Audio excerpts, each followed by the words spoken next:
Well, hello there, everybody.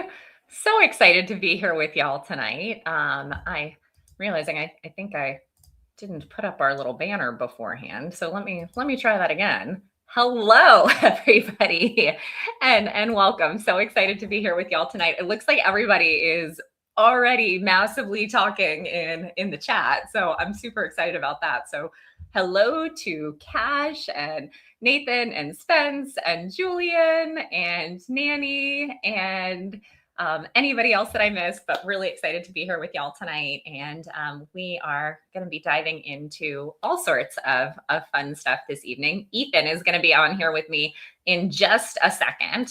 We were both full disclosure running a little bit late from dinner, so jumped on a little bit beforehand. But I'll go ahead and jump into our disclaimers before we move on with all of the fun discussion tonight. So as always, this live stream is educational and is not intended to replace therapy. For treatment-related questions, please work with your provider or contact a local clinician. You can use the IOCDF's online resource directory at iocdf.org/find-help to locate a trained clinician near you.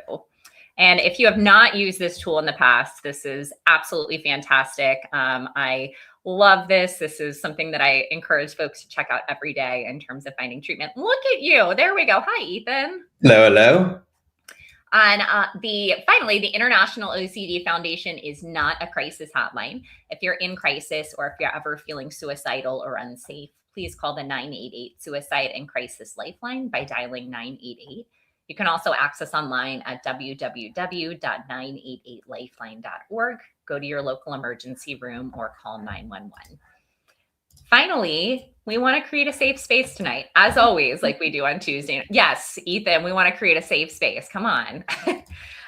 We want to be kind and respectful to everyone because at the end of the day, we are all here to support one another on this shared journey with OCD. But I know that this is being broadcast on several social media platforms and it's being recorded. So please keep that in mind as you advocate and as you share and chat with one another. So welcome, everybody. Welcome, welcome. Thank you for being here. Happy St. Patty's Day for those who observe. Yeah, I should be wearing green. Where's the green? Oh, I have a kitty that I just locked in here. It's in your teeth. Do I have green in my teeth, really? No, just kidding. I may. Oh. Should I not do that to the Zoom? But excited to be. I loved everybody showed up before we did. The chat is already. It's hot. It's already pumping. This is hot and happening. It's hot and happening for sure. Well, of course, and yes, Cash was in the pilot episode of Dexter. He was the original like Dexter slice and diced serial killer. What? Why do you look surprised by that, Ethan? Just let that be the comment. There's no need to elaborate. Oh, I like elaborating on that. I'm known for more than my body. I know you are, Ethan. Well, y'all, as we jump in tonight, as always, feel free to share in the chat. Let us know how you're doing, and we're going to try to get into. We'll make sure that we get into all the questions that y'all asked tonight. But we've also been chatting about some themes each time we're together on Tuesday night, especially those kind of in line with the stick with the ick themes of the week that we've been doing. And the theme that we've been focusing on this week is emotional reasoning. Emotional reasoning. So Ethan, I would love to hear from you. Ethan doesn't know I'm going to say this, but can you explain to everybody what emotional reasoning is while I let this little cat who's crying out of this room? Stay here and listen. Mm-hmm. I think she should stay and listen, or we should read your diplomas.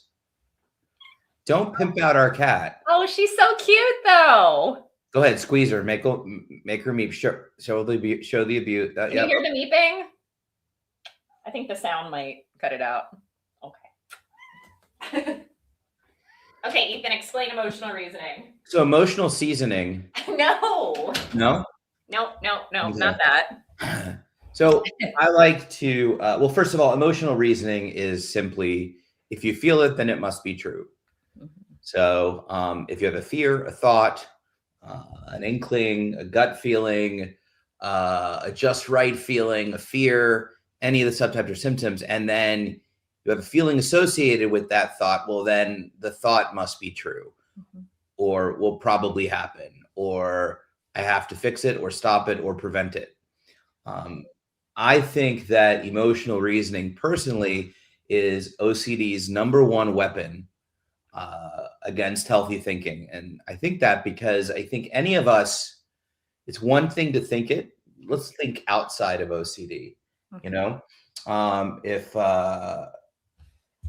there's an ice cream flavor that you really like, and you think about that ice cream flavor, and then you take a bite and you feel it, the feeling is what sells. It's the emotional connection. And so OCD, it's a very powerful weapon of OCDs to connect feeling and thought, because if you think it, it's one thing, but if I think it and feel it, that's the combo I'm supposed to pay attention to. And so a lot of times you will hear, or maybe it's your first time hearing, but a lot of times you will hear in regards to OCD that feelings don't matter. What does that mean? Feelings don't matter. Of course, feelings in life matter. Feelings of love, feelings of sadness, feelings of anger, feelings of all the feelings do matter. But when it comes to OCD, first of all, you should always validate. The feelings are valid. We're not invalidating anybody's feelings about how they feel. However, when we say they don't matter, what we're really saying is that the feelings that you're having in regards to your OCD and your thoughts are most likely misleading. They're an illusion. And if we pay attention to our feelings, we are most likely going to engage in compulsions and OCD related activities that aren't beneficial or value driven.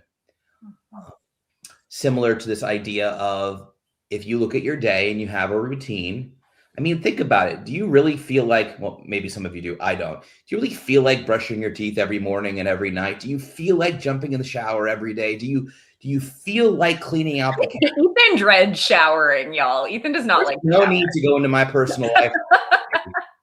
Do you ever feel like emptying the cat litter or picking up the dog poop or even waking up your child? You know, the answer is no. We don't generally feel like doing things. If we were to move in a direction that our feelings are telling us, we would never do any of these things that are actually value driven and important to living a meaningful daily life. So we ignore those feelings because those feelings, although valid, do not matter in regards to us living our life in a meaningful way for that day. And looking at feelings around OCD is very similar.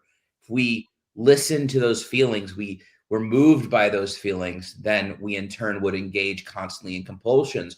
The goal is to treat the feelings associated with OCD thoughts and thinking similar to the way we treat feelings that I just described, which is to say, wow, thank you for feeling that. I feel that. Emotional reasoning is a thing, but just because I have a feeling to that thought doesn't make that thought any more real or true. That was such a beautiful description. Now I'll do it in Spanish. Yeah. Well, I mean, you can if you want to. Is that something you're capable of doing? Not today. Okay, not today. Okay. So, and I looks like folks are resonating with this, and I would love if anybody wants to put in the chat. A few folks are already, but would love to have you put in the chat. Have you ever said this time must be different because it feels real? And would love to hear in the chat for folks, like, what was that feeling? What felt so real about it? How did you respond to that? How would you have liked to respond to that? And everything that Ethan's describing with emotional reasoning, I totally agree. I think it's what makes OCD so incredibly challenging, because it's not just about the thought. It's about the discomfort that comes along with it. And yes, that can be anxiety, that can be fear. It can also be guilt or shame or disgust. And it is an intense feeling. So every single time I've been stuck on something, I found myself saying this exact thing. Like, but this has to be different because I really feel guilty this time. I really feel something that's physical, something in the pit of my stomach. I really feel something at the back of my throat. I really feel my palms sweating.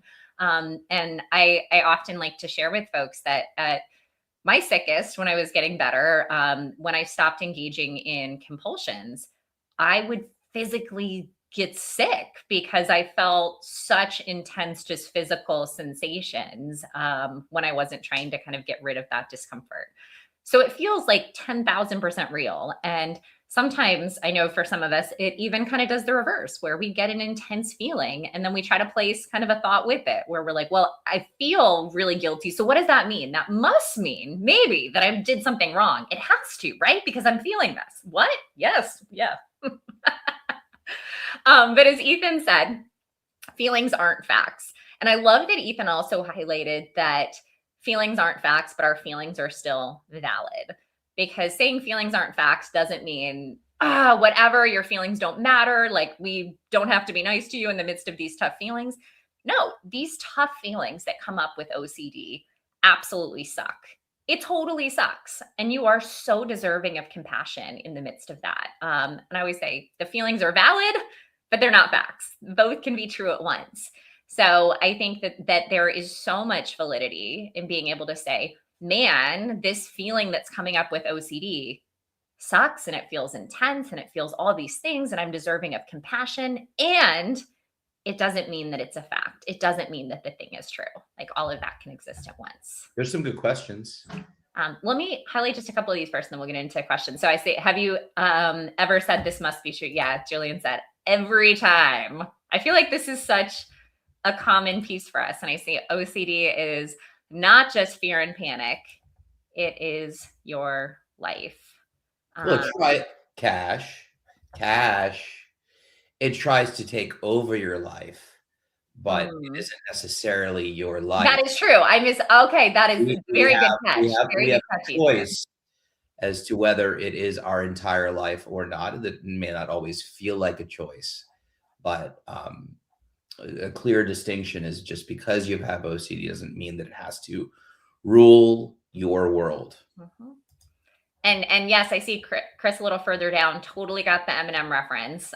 Ethan's like hoping that I don't go over here and start going, palms are sweaty, knees weak, arms are heavy. There's vomit on my sweater already. Mom spaghetti. He's nervous, but on the surface. I thought Christopher commented when I came in the stream. He's like, "Oh, knees weak. Ethan's here." Oh, that's probably what it was. It wasn't actually an Eminem reference. Okay, do you want to jump into some of our questions? We can dive in. Okay. Let's see here. I only tagged a few. There may be more. But you are the queen of. And let me just highlight this too with the theme. Sorry. I feel fear when I'm trying to resist a compulsion. And I think that's one of the things that so often makes us continue to do the compulsion because it feels scary to not do it. If you're feeling that fear or that guilt or that anxiety, where it feels intense or different than last time, which it's always going to feel more intense and different from last time. It's really hard to resist that compulsion because OCD comes in and says, but you feel scared. So it must mean that it's real. Well, and, not alleviating the anxiety through a compulsion gives you fear because compulsions do work to a certain extent. That's why we do them. It does make us feel better for a short period of time. And thirdly, if, depending on the fear or obsessive thought, it can feel very irresponsible to not compulse, especially if you feel like you're saving yourself or someone else, or there's a moral scrupulosity component to it or a harm component.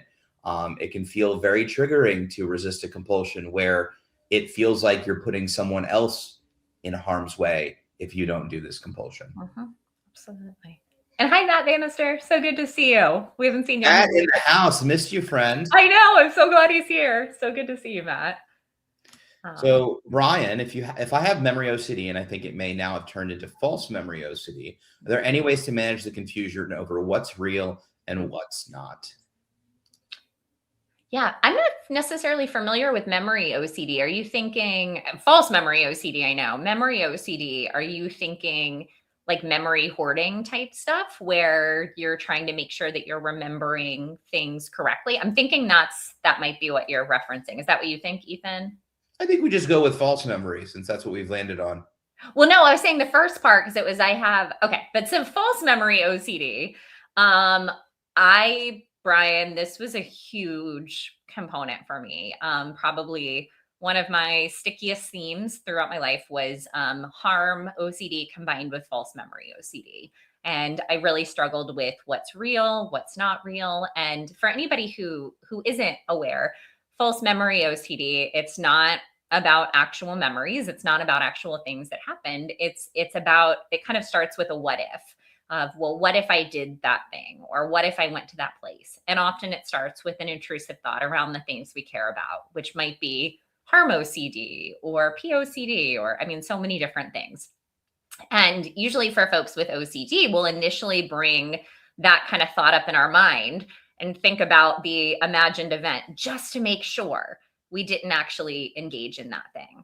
But as soon as we bring it up in our mind, we start to question, well, wait, but I saw it in my mind. So was that real? Was that not real? And the more we question it, the more we try to prove that it wasn't real, the more it feels real and the more it feels like we're gaining evidence that it actually was. So with this, it can feel so intense. Oh, Brian, like guilt or anxiety over making a mistake. Yeah. So there's kind of it sounds like you're talking about some real event OCD components too, where there's something that took place and we're picking it apart and then we don't know what's real and what's not with false memory OCD. So with this, the really good news is it absolutely can be tackled. For me, exposure and response prevention was a huge piece with this. And even doing scripting with my therapist around what if this thing was true and leaning into that and sitting with the really challenging emotions around that. And it was really hard because for me, I was scared that I killed people and that I did really awful things and it felt very real. Okay, and I see Brian because basically I made a mistake and I'm worried I made it worse, but I'm not sure exactly. Yeah. Ethan, what would you say to that? I have some thoughts here. Well, first of all, I did post in the chat. It's a couple years old, but John Hirschfield's False OCD memory stories, episode. false memory, and real event OCD. So it's a really good podcast for those of you that want to check it out and are What curious. I actually remember that episode from when I was my sickest. I remember I used to listen to it in the car on the way to work, and that was a great episode. What was your question? Oh, no. Brian said basically, I made a mistake and I'm worried I made it worse, but I'm not sure exactly. So I wonder compassionately, Ethan, what you might say to Brian. Stop! No, I'm kidding. No. A little OCD humor. I'm not with him. What? I said I'm not with him. You're in our house. I know. You can't escape. I think that, the desire is to have certainty about whether or not, you made it worse or whatever the thought is. And that is the trap. That is OCD's desire to get you to try to find certainty. And because it takes on the presentation of a memory or a supposed memory, it can feel all that more intense. Or makes you question your memory. Yeah. Or real. But with that being said, when you enter that rabbit hole, it's just a never-ending, irrational, illogical roller coaster where you'll never find the answer. You're just going to keep searching and searching, and unfortunately, that is the loop, right?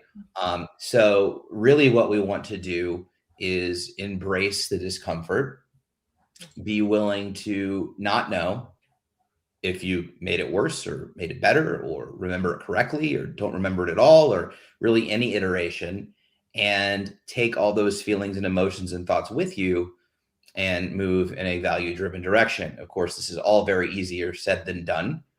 And so I'm not sitting, I always hate saying like, all you have to do is blah, blah, blah. Like it's a skill and part of a treatment that takes practice and takes everything everybody has here, which is a lot of bravery and a lot of strength.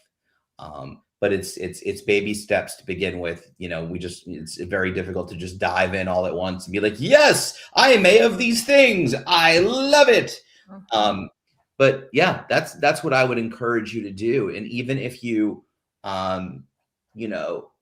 take 10 minutes and engage in activity that isn't related to the OCD, I'm going to sit and watch 10 minutes of television. I'm going to call a friend for 10 or 15 minutes. I'm going to go for a walk.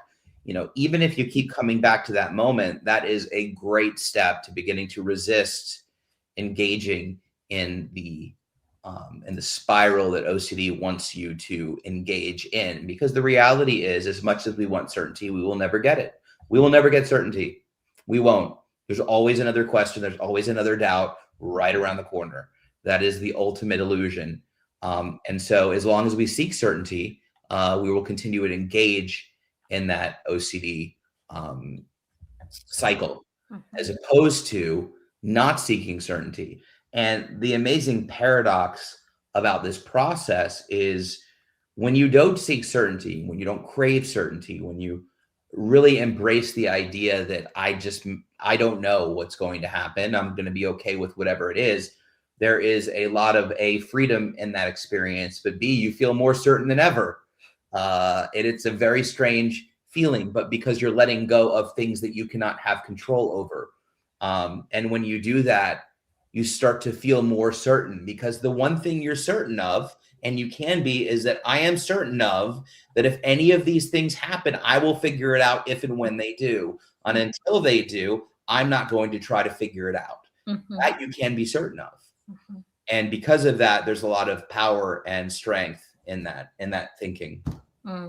Yeah. And I mean, gosh, I think, just to kind of share again what Ethan was saying, it's not like we're up on a hill saying do these things. We struggle with this in big ways. And Brian, for me, this false memory piece and real event piece and guilt piece, it was so hard for me. I had such a tough time with it. I really, really did. And I'm also so glad that I was willing to take the risk that maybe I got it wrong, or maybe I was even a murderer, or maybe all those things. And what Ethan just said, I always go back to Callie Warner says often that she found clarity when she stopped looking for clarity. And I think that there's kind of this little carrot there to know, hey, when we stop trying to find the answer, doesn't mean we'll have certainty, but we'll probably be able to see the forest through the trees a little bit more easily. And I remember my therapist telling me, like, if you stop engaging in compulsions around this, at some point, it won't feel relevant for you to try to figure out whether you murdered people. And I thought that was bananas. I was like, how could that not be relevant? I don't know if I murdered people. Like, what are you even talking about? And 6 months later, it no longer seemed relevant because it didn't even seem like something I needed to think through. I'm laughing because I'm remembering that time in the apartment in the very beginning. We were dating. Ethan and I were dating when I thought I killed people. And somebody was calling her. Oh my God. Didn't want to pick up the phone. And I was like, why didn't you want to pick up the phone? She goes, because what if he's calling me to tell me I murdered someone? And I started laughing. And I was like, let me ask you a question. If you knew someone violently killed someone else, would you call them out on it? Like, would you call and be like, hey, I know what you did and I'm coming for it? No, you'd be like, it's the last thing you would do. It was really funny. So I always think back to that time and I'm like, probably not calling to tell you he knows you murdered someone. I was so convinced that's what, and y'all, you hear us laughing about it. We can laugh about this. Like, it absolutely, I think that is such a beautiful thing. And Ethan has been a tremendous humor partner in helping me find humor in being worried that I kill people. So yeah, and Cash, OCD is not a joke at all. And we always say that, but we can, as sufferers, I think, find humor sometimes in our obsessions or the things. Yeah, I laugh on it. Yeah, OCD itself is not a joke, but we get to kind of poke fun at some of the obsessions that come up. And I think exposures can be fun and funny too. Can be funny. The thoughts can be funny, and I think if we look back and laugh at them, I think that's a great way to heal and not take it so seriously. Yeah. Because you murdered someone. Why were your sermons that bad? Yeah, people just die when I preach. Just for cooking. Actually, that might be true. So Nanny, Sharon, and this conversation has kind of been going through the threads. I have some OCD after my car accident. I really could have come from my trauma. So, we've talked about this a number of times, and in short, OCD is a I know, I was putting that other one. I was putting that other one up too. Sorry. So never went to seek help. Just read on it. So is it true that trauma can cause OCD? So let me help you, Ethan. I was trying to help. sorry. OCD is a neurobiological condition, and at least the research has shown that it can manifest for a number of reasons. The general consensus is that there is a predisposition to OCD, so someone is predisposed to it, and if you will, it's lying dormant. Let's say many times a trauma or a major milestone can sort of activate it, if that's the word I want to use, which I just did. So apparently I do. So for instance, puberty, college, high school, birth, car accident, trauma, death, major milestones or major traumas can activate it. It's not necessarily the cause of it. And there's new science that I haven't read yet, whether head injuries and all this stuff, but oftentimes we have a predisposition to it, and there's an activation because of something that occurred. So it could be very likely the trauma sort of turned it on and you already had it. A lot of times when people sort of are noticing their OCD and they get diagnosed, and then can look back beyond that period of moments and see, oh, I always kind of did that thing. I was always doing this or that and never realized that's what it was. So, I don't know that I'd go so far as to say trauma can cause OCD. There might be some new research. I am not a doctor. I just played one on TV. But definitely trauma can sort of, like I said, activate the disorder, the disease. Yeah, and I'll also just say there is some great research happening on this. Caitlin Pinciotti is kind of like our primary trauma OCD researcher in the field and is doing some great work. So feel free to check out some of her research studies.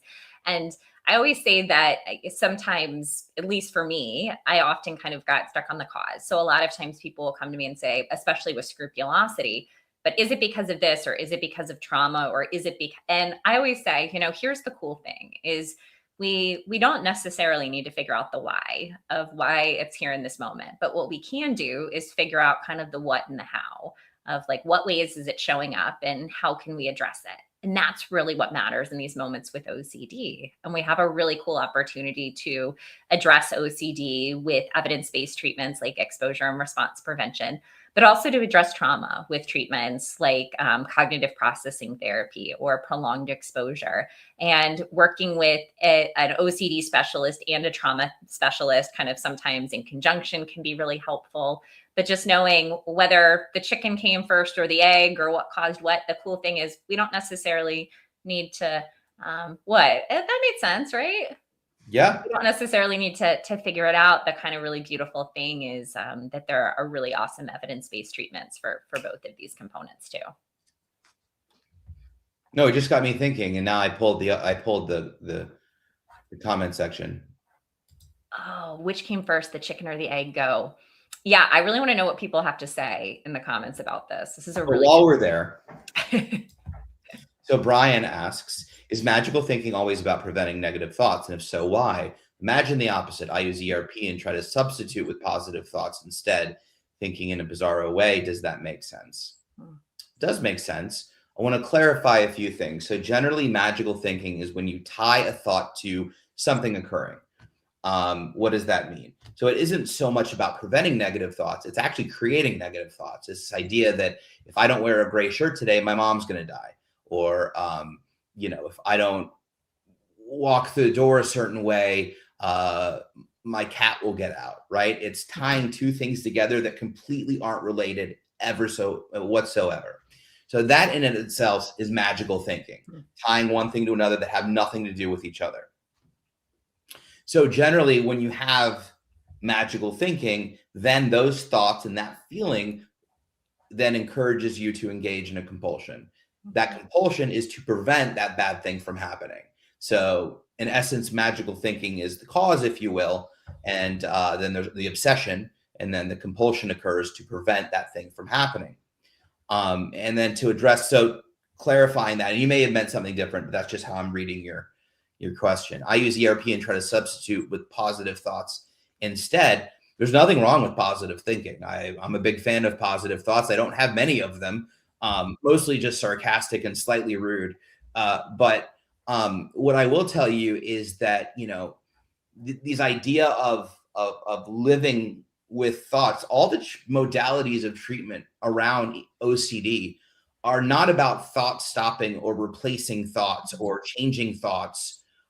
It's really about coexisting with thoughts, especially acceptance commitment therapy, which we talk a lot about exposure and response prevention, which is the gold standard first line treatment. But acceptance commitment therapy is also an exposure based treatment, and it deals a lot with values.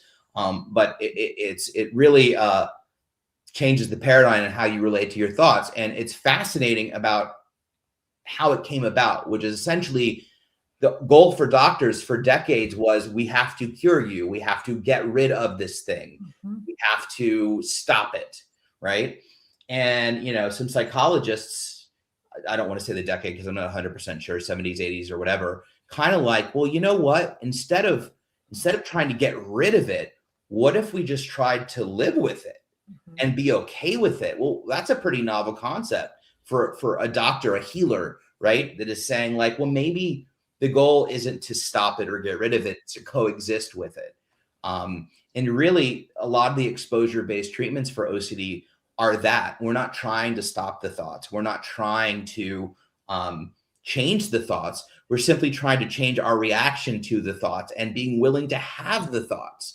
The less we vilify our thoughts, the less we fear our thoughts, the less important it is that we have them. And when we do, at that point, who cares? Because we recognize that a thought is just a thought. The more we give into it, the more weight we give behind it, the more emotional reasoning that happens, then those thoughts do not only affect us physiologically, they don't only encourage us to engage or want to engage in compulsions, but they increase greatly in frequency, because that is OCD's MO, is to scare us and make us do what it wants to do. So, it's one of the analogies that I really like is, a young kid who runs into his parents' room and says, there's a monster in my closet, and no, there's not. That's ridiculous. I'll look in your closet. See, no monster. Look under your bed. No monster. Go back to bed. So now we're denying the thought completely. She probably feels a little crazy. And the next night there's a noise and it happens all over again. So we're trying to replace that thought and stop that thought, but what if the parent goes to the room like, this is great. Let's have tea with the monster. So I'm going to get out the tea set and I'm going to put it on the bed, and we're going to sit on the bed and we're going to have tea with the monster, and let's make a place if it shows up, right? And now we're coexisting with this thought. We're learning to live and cope with this thought. And now suddenly you have enough tea with the monster, whether it's there or not. It's not scary. I had tea with this monster. It's super fun. And at a certain point, you just don't care anymore. You stop paying attention to it. And that really is the design of ERP and ACT and other modalities of treatment around OCD, and really how we want to navigate our thoughts in relation to OCD. Katie. No, and I saw Matt say he loves ACT, which, yeah, you're talking about kind of an ACT component too, which is the whole third wave therapies. The whole focus is really on, what does it look like to exist alongside these things? What does it look like to move toward everything that we care about, even when our thoughts or our feelings are really loud? I agree with everything that Ethan just said with this. And especially, I think it can be really tempting sometimes for folks to want to replace a quote unquote bad thought with a good thought. And I always like to say, first of all, thoughts are not good or bad. They're just thoughts. And feelings really aren't good or bad. They're just feedback. And it doesn't mean that they're true, but it also doesn't mean that they're good or bad. And I think when we get into the habit of replacing a quote unquote bad thought with a good thought, then we're really starting to label, and we're really doing a compulsion that's going to end up making us have even stickier, challenging thoughts that we don't want to have. And it kind of goes back to that topic of when I say, hold on. Uh-oh. Drum roll? No? When I say, don't think of a pink elephant, Ethan, what do you think of? Pink elephant. Yeah. And if I sit here and I'm like, okay, I'm going to keep replacing this pink elephant with a blue snail, I'm probably going to want to keep thinking about a pink elephant the more I try to replace it with something else. And we know that whether it's neutralization, which is a compulsion that a lot of people use, where they try to neutralize a quote unquote kind of bad thought with a good thought, or something else where we're replacing. I know sometimes I've worked with people who have had sexual images in their mind and they try to replace those with quote unquote pure images. It actually just makes the OCD stronger and it makes those original thoughts more sticky versus us saying, cool, I'm totally fine sitting down to tea with my pink elephant or whatever it is, kind of like Ethan was saying. So, yeah, all of it. Okay. I have pink elephant OCD. Do you want next question, Ethan? Let's do it. Okay. What if it does take over? What if it does take over and believe all intrusive thoughts? Okay, I'm trying to make sure I fully understand the question. Do you? Or better yet, since the question starts with the signature 2 words, I would challenge Tammy to be like, maybe, or maybe not. What if is the signature of OCD? It's like when the serial killer leaves the special thing at the crime scene to let you know it was them. What if is the OCD's signature?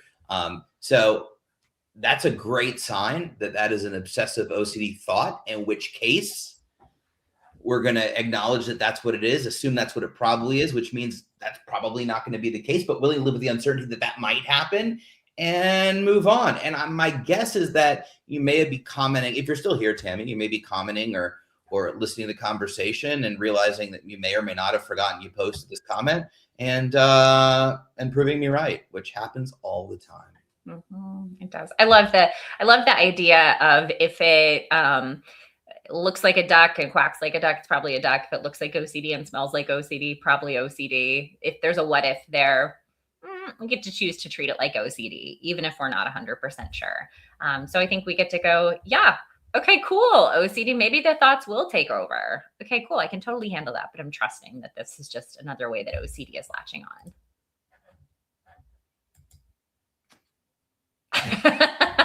Everybody last week got to hear how great you did, Ethan. I did. It was a fun experience. I highly recommend it. It was a lot of fun. I really enjoyed it. Best nap I've ever had. No, it was fine. It was 2 years in the making. I put it off and avoided it for 2 years for a traumatic reason that occurred when I was much younger. Nevertheless, it turns out that it wasn't as bad as I thought it was. Oh, gee, OCD was wrong again. What a coincidence. Mm-hmm. All right. But thank you. I appreciate that, Jane. Mm-hmm. Okay. Does anyone get mixed memory when OCD is having a go at us? I remember telling a story I thought I saw happened. My kids asked me, was that you, Dad? And I said, no, not at all, was not there. Then my friend looked at me weird, came back a week later with a photo of us at that place doing that thing. I always thought it was a false memory. Yeah. So I think, yeah, I mean, I'm thinking less about kind of the false memory piece. But what I'm kind of getting with this, and Ethan, I don't know if you're thinking the same thing. You are? How do you know? Do you know what I'm thinking? I know. Okay. I think sometimes when we are kind of looped into OCD, sometimes we're not fully paying attention to what we're doing or to the things around us. And is that where you were going to go with it, Ethan? No. Okay. I was thinking about the fact that so often for me, when I've been in a state of rumination or something like that, I actually won't remember that something happened around me or that I was in a particular space. And I'll be really surprised to find out that I did or said a particular thing. But Ethan, yours might make more sense with this question. So go ahead. No, I think that's 100% accurate. I also think that this may not necessarily have anything to do with OCD in that, something that you remembered one way and that was something else. I think that's human experience, but because we're in the midst of OCD, we're looking for the why. And if we can't find the why, then we feel crazy or we feel like our reality, we aren't observing our reality correctly. And so, sometimes a cigar is just a cigar. A spade is a spade, a salmon is a salmon. I don't know. But the point is that, sometimes they're just human experiences and then OCD wants to figure it out. And I've gotten really as someone that is on medication for a long period of time and my own memory is becoming more difficult. There's so many things that I forget now. And for a long time, I felt crazy. I felt like I can't remember what's happening. And I tried really hard to remember. And finally, I just completely surrendered to the fact that I can't remember some stuff. I'll be in the middle of a conversation with you all. We're speaking. I'll lose my train of thought. And instead of really just freaking out about it, which I would do before, I'd be like, all right, I'll figure if it was important, it'll come back to me. But this sounds like, honestly, Selwyn, and I'm not minimizing. It sounds like just a human experience. If you remembered it one way and it was another way, and then your OCD went, oh my gosh, you didn't remember it correctly. What else do you not remember right? And it just snowballed from there. That's my take. Julian dropping wisdom here, trying real hard to remember is literally the best way to forget. 10,000%. Okay. Let's see. Have we ever heard of anyone dying of uncertainty? Because that's what it feels like. So this kind of goes back to that emotional reasoning piece too. So I'm glad we're looping back into that theme, because it does feel like that. I will say every single time for me, it feels like, but I can't sit with this, and this feels different, and I'm going to die or explode if I continue to sit with this and don't have an answer.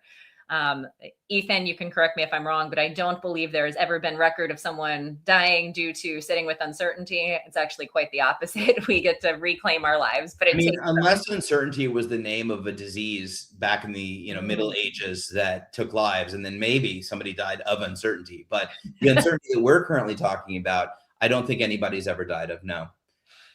I think, and if they did, they had a very free life up until that point if they were willing to accept it. Oh, Ethan, you're so smart. Of course, I married you. Oh, okay. I missed your question. Chris, was that the question, or did I miss another one? You can re-put it if I missed it, because sometimes I forget to star stuff. So I can go back and look too. Okay. Katie, genuine question. Did you actually think you voluntarily killed someone? Or accidentally or involuntarily? Yeah, that's a great question. Both actually. So harm OCD for me had always been really, really, really challenging. And I experienced some really difficult actual losses in my life that didn't seem like they had really tangible answers. And my brain started to kind of piece stuff together.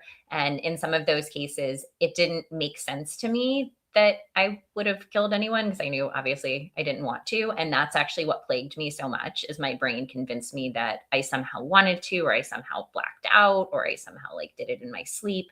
And I would try to piece it together, and it would absolutely make no sense to me, but it would still be so painful because I convinced myself it could be possible.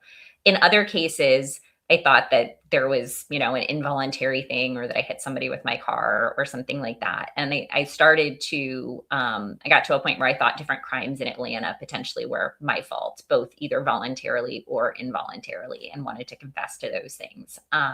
So both and I think people who navigate harm OCD and false memory OCD, both and, but I think, again, even with the fear of it being voluntary, the really key component here is it was so ego dystonic for me. It was the absolute opposite of everything I wanted.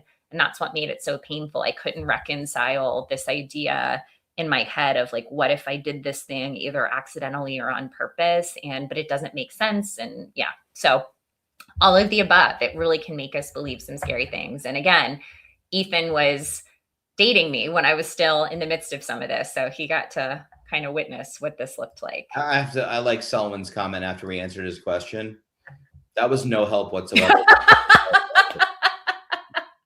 That's awesome. Thank you, Selwyn. So glad we're here to help. I'll just have to live with that discomfort. That's all right.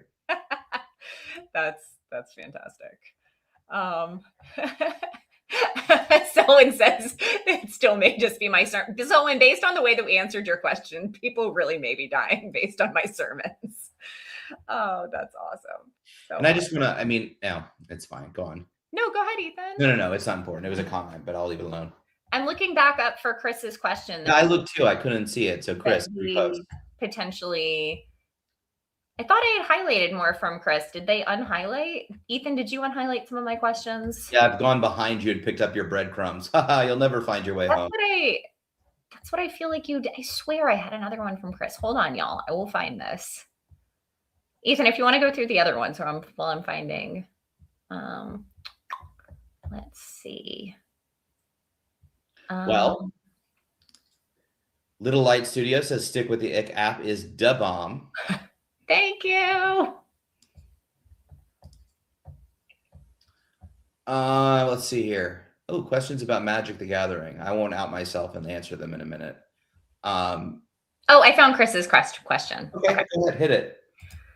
Thank you, Chris, for bringing us back to that. And y'all always feel free to let us know if we miss something, because sometimes stuff just gets caught up in the chats. So I don't feel pleasant feelings when I engage with prayer or scripture, etc.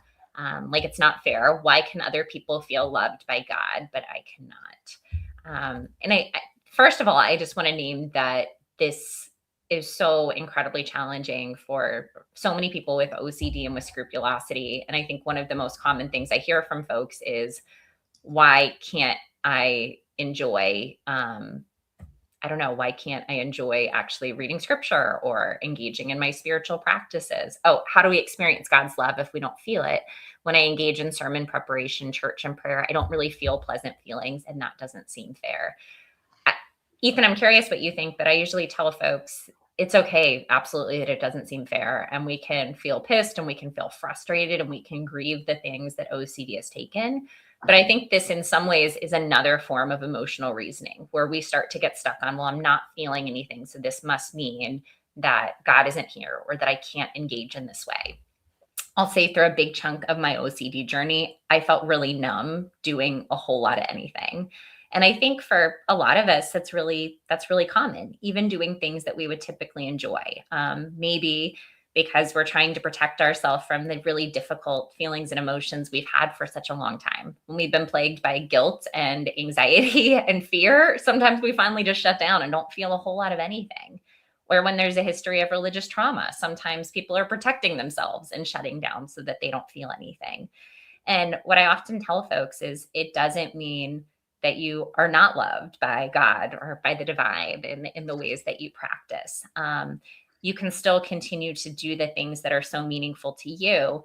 But I think one of the important things is we get to do it without looking for the feelings. We get to trust that often those feelings eventually come, but not usually when we're looking for them. And for a long time, I used to wake up and think like, okay, do I feel better yet? Do I have good feelings around my practices yet? Am I enjoying life yet?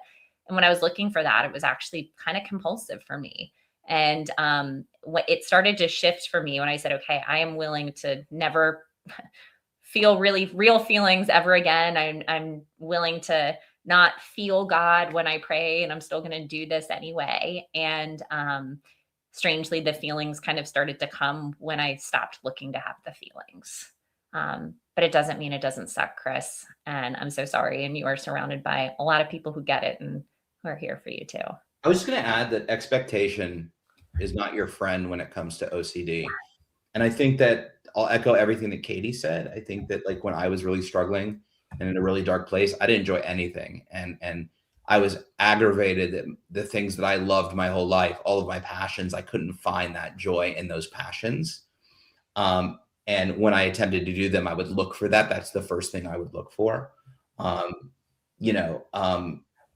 I think that the ultimate goal is to let go of the expectation that you're supposed to feel a certain way when you engage in these things. Take comfort in like the things that Katie said, that God loves you regardless, right? But removing that expectation and removing that the comparison that other people feel this, why don't I? In starting to just engage in the practice without expectation, whatever, it will come back. The joy and all of that will come back, but you have to eliminate, that expectation. And also the OCD has to ease up as well. I think I was trying to craft an analogy in my head and it's half baked, but there's something to the effect of like, if you go into prayer, like I have to feel good about this. So I know for me, like I have terrible insomnia. And when I go to bed and say like, I have to sleep tonight, I have to get sleep, I don't sleep. That pressure that I put on myself to feel a certain way to fall asleep. Everybody else sleeps. Why can't I sleep? And just that, right? And if you go in saying like, okay, I'm going to go into this and I have to feel this. I have to feel this. What if I don't feel this? Then that in and of itself kind of takes away from the whole experience. So I yes to Katie, and try to practice those things without looking for that feeling. Just do them to do them, and try not to judge. Try not to sit there and question, well, I don't feel anything. It's not as meaningful, or this isn't how it should be. Try to remove yourself from being the referee. Just do an experiment where you pick it, for the next 4 times, I'm going to go into this without expectation, without hoping that I feel a certain way, and really just I'm going to practice it in this way. And again, it's not a straight line. You could do it 4 times, they could come back. You could do it 100 times, and then so I'm not saying that like after those 4 times, I'm just kind of making a suggestion that give it a try and see what happens. Yeah. Thank you, Ethan. Yeah, that was what I was trying to say, and you said it in a way more eloquent way with an example than I did. So thank you. That's why I'm here. I was just gonna say that's why you're here. Stacey wants to name her OCD. Let's get to it. Okay, I want to make sure we get to this. Yes, I need help coming up with a name for my OCD. So definitely curious in the chat how folks, what is y'all's thoughts on naming OCD? I think it can be a really neat thing. Well, and also if you have a name, what is your name for yes. OCD? Yeah, I want to hear everybody's names. We had a question of the day on this a while back that folks were commenting on, and I think this is such an interesting thing, and I think it can be a really good tool even for cognitive diffusion to be able to say, I'm separate from my OCD, and how do I look at my OCD rather than from my OCD? Like my OCD is Tom, or my OCD is this. So I see Bob, and I see George. I see Gollum from Matt Bannister. Curious. Matt is precious. Yeah, Matt's the. Oh, I love that. That is precious. That was really, really good. Mine's name is Ethan. Do you remember mine's name? Wait, I'm reading Stacy's comment. Is my name? I named it Cher, but I'm not feeling that. I kind of like Cher as the name. Oh, that's awesome. Do you remember what mine's name is, Ethan? Well, I'm reading someone's comment, I believe. No, I actually don't. Hi, Liz. My mother-in-law is here. Ick. Yeah, Ick would be a great name for it. That's not what I call my OCD, though. Yeah, what do you call your OCD? Crinkle bottom. I call you that. Crinkle bottom? No. I was reading somebody. I was reading. No, I don't call it Crinkle, but I actually like the name Crinkle Bottom. No, you don't remember Frank? It was an ex-boyfriend. I did not file that. It's an ex-boyfriend, and for some reason, I don't know why that one. It was like a minor ex-boyfriend in the Ex-Boyfriend Chronicles of Katie, but but for some reason, that's the one that really stuck. Y'all, I highly recommend naming your OCD after your exes. I think it can be a really good tactic. My name is Bernie because the voice that I hear when OCD speaks is Bernie Sanders. Really? Yeah. You and I, we're going to do that. That's what I hear. So I hope that's actually what you hear. That's fantastic. I've talked about it before. There is a record of me talking that my OCD voice is Bernie Sanders. Okay. Stacey's sticking with Cher. Love it. Does your OCD sing? Does mine? Oh, hers. No, I want to know if Stacey sings like Cher. Cher doesn't sing either. Yeah, Cher sings. She does. I meant she's the first to use auto-tune, so that's why I was. Cher, I love Cher. Just the other day. Name 3 of your top Cher songs. No, I'm thinking what was on TV the other day, the movie that I always watch when it's on network, and she sings in it with Christina Aguilera. Burlesque? Burlesque. I love, she has like that whole song in Burlesque. Oh, our report. Hi, my name is Slim Shady. But you would run if I sang. Stacey. Mother, never heard that, Ethan. I can hear her attitude. I can hear her attitude through that too. Well, maybe I never shared it with you, okay? Oh, that's awesome. That's fantastic. Cool. Well, before... Wait, are we leaving? Should we leave it Frank or should we change it? Mine? Yeah, is that like, are you committed? Are you frank committed? I haven't talked about that in a while. I mean, I that know, because I didn't know. So I didn't know if we're was gonna long keep ago it. in therapy. I am not fully committed to Frank. I've shared that, but I could. I'm not fully committed to Bernie. If you oh, Oh, well, I'm not getting a meal anytime soon. we love you, Liz. Um, my OCD's name is Jessica. You I have questions. Well, we have a few minutes. If anybody wants to try to I still name love Crinkle Bottom. Crinkle Bottom is super cute, which I have a problem with because OCD don't feel like should have a cute No, name. I actually though no, and I always say this. Oh, because it's okay. I got you. No, I'm totally good with cute names because I think sometimes, I mean, I can go with both sides.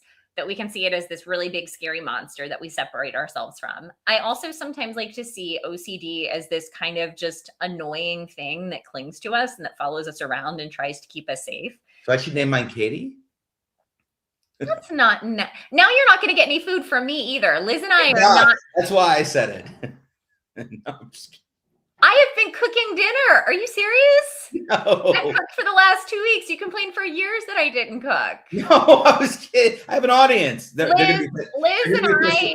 I, for y'all, Liz is Ethan's mom. Liz, we are not giving Ethan food anymore. He's banned. I did it for cash. It's like, man, y'all. I did it. I did it for them. I didn't mean to do. I was being selfless. I'm telling you. I'm telling you. But anyway, so sometimes I like to imagine OCD as just this little gremlin that kind of follows you around and your mom. That's awesome. But yeah, sometimes I like to imagine OCD as a little gremlin with kind of a runny nose that follows you around and is The pulling you. Mucinex guy. Yeah, I actually always talk about this. He reminds me of the Mucinex guy. Charlotte and I used to talk about this gremlin-y thing too, but I always imagine the Mucinex guy and that he's kind of just like, except he has a higher voice in my head than the Mucinex guy.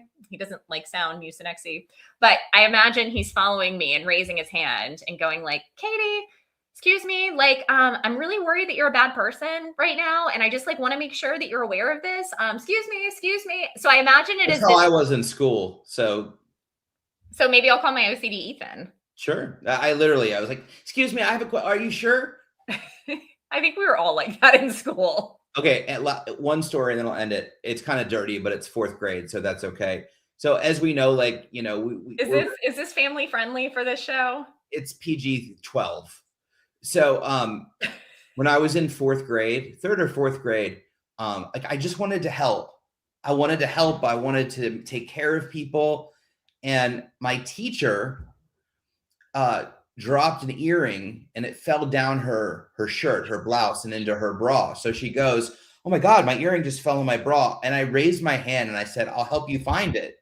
Oh my gosh. But like I wasn't thinking, I genuinely like wanted to help her find it, and I got in trouble. Oh, Ethan.